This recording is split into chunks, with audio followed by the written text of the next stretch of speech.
goodness, I love Unpopular Opinions so much. Hello guys and welcome back to my channel. Okay, so today we're doing something different once again. Okay, so today, honey, we all know that if you've been here for quite some time, I did 2 videos on unpopular movie opinions. That was my edition and a subscriber edition videos. So today we're doing something the same but different, and as you can see by the title, we are giving you today 10 unpopular opinions TV shows edition. Let's get started.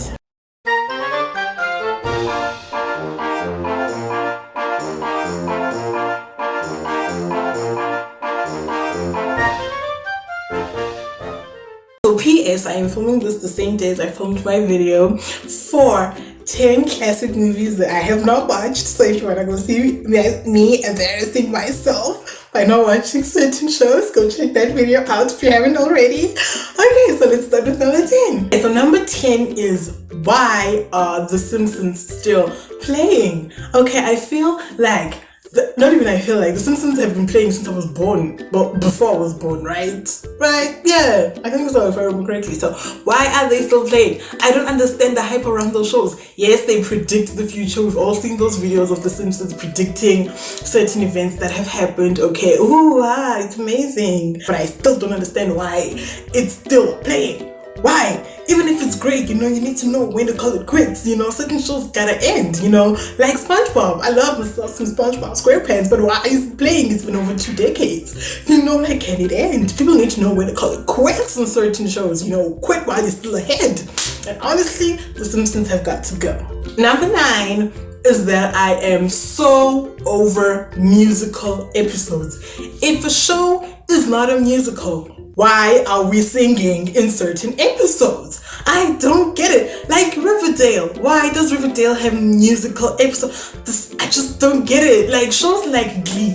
Glee can have random singing in it because it's a musical series. If a show is a drama, if it's a thriller, if it's a sci-fi type of show, why now all of a sudden are we randomly singing and dancing in a specific episode?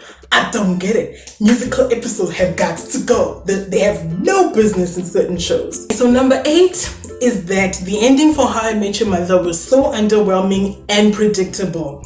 Honestly, for a show that's called How I Met Your Mother, how did they think that ending was okay? Really making it go full circle with Ted and Robin, like it made no sense to me. It literally defeated the point of the show because the whole show is Ted telling his kids how he met their mother. So now it going full circle back to Robin, who's their aunt, essentially makes no sense to me. But at the same time, it was predictable. We could all tell from the first first season that eventually, like if it followed the status quo, it was going to end up with Ted and Robin together.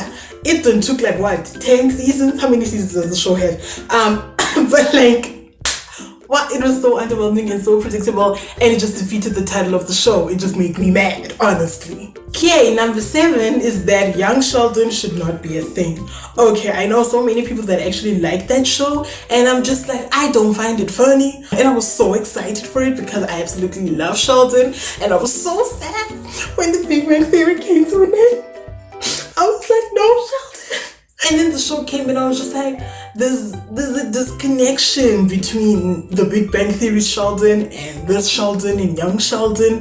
There's just something that doesn't quite click for me, and it's just, I don't know. I don't see the need for it. It should not have been a thing. They should have just left the Big Bang Theory as is and not have the spin-off show because it's not working for me. So number 6 is that Modern Family isn't funny. I mentioned this in my 10 TV shows, classics that I have not watched when I talked about Modern Family. Spoiler if you haven't watched it. I haven't watched Modern Family. But yeah, Modern Family isn't funny. I have given it so many tries. Like, okay, let's give it a try. I love me some Sofia Vergara. We love it. We are here for it. We are within. Clearly, my sense of humor is not the same as y'all because I find that show funny one bit. Okay, so number 5 pains me. It pains me to the core to admit it.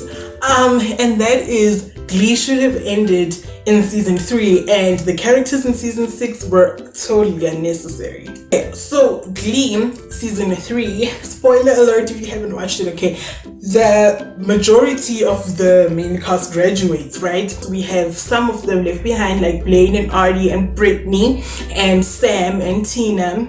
They don't graduate because, you know, they're like not in the same grade. So I just feel like they should have just put all of them in the same grade and have them all graduate in season 3, okay, because of like season 4 and 5 and 6 just don't have that same feel to it with them graduated, and there's new characters. And speaking of the new characters, I think that the season 6 characters were unnecessary because, like, in season 4 we introduced to these new characters and we get you know, involved, we get attached to them, and they go on into season 5 and we're like, okay, now we're starting to get used to them, you know, getting the groove.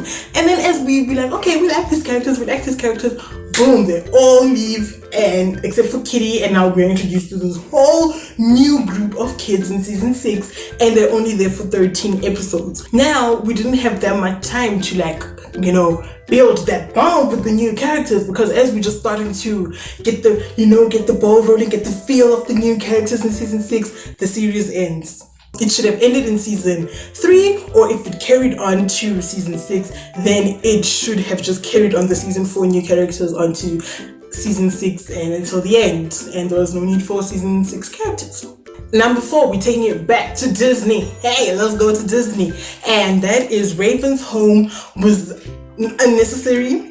And I was so excited when they announced that Raven's Home is going to be a thing, because I love me some That's So Raven. It's a picture I can see. That's so, it's so mysterious to me. Yeah. Yep, that's me. So when they announced that they're gonna have the spin-off show of Raven's Home, I was like, hey, we feeling it.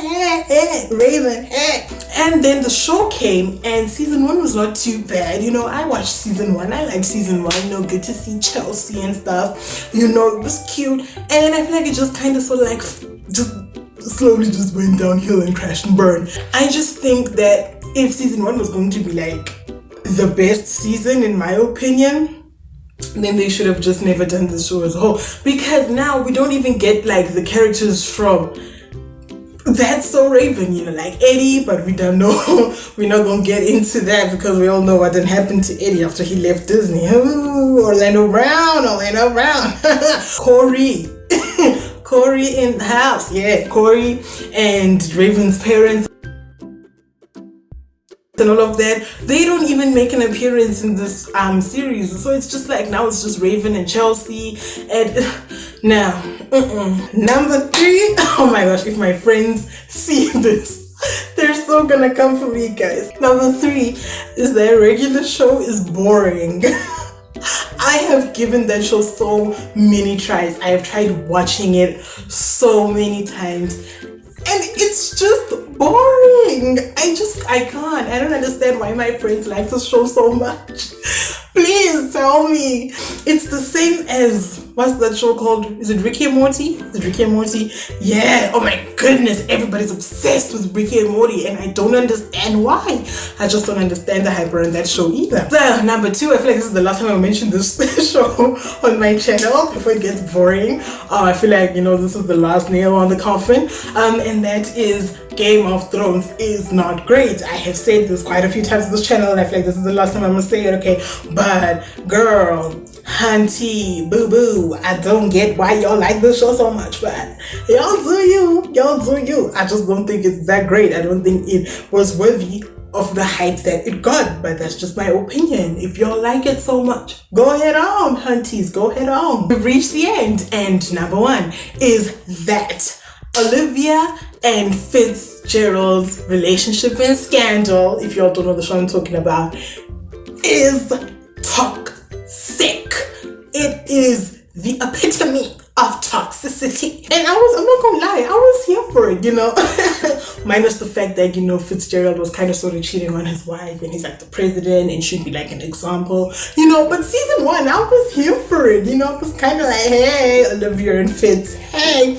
And then it just kind of sort of got really toxic and really repetitive because it's the same thing over and over and over and over and over. With Fitz and Olivia, it is very repetitive. We all know that it's gonna be Fitz and Olivia, and then they're gonna have their little thing going on, and then Fitz is gonna want to leave the wife for her, but then Olivia's like, no, you can't do that because you're the president. But he's like, but I want to because I want to be with you. And then they're like, no, and then they come to an agreement, and then after that everything goes up, and then like boom, something else comes out, and then the whole cycle all over again. It is exhausting. It is toxic. I can't, like, I'm on season 4, and I know I haven't reached the end, but I'm exhausted.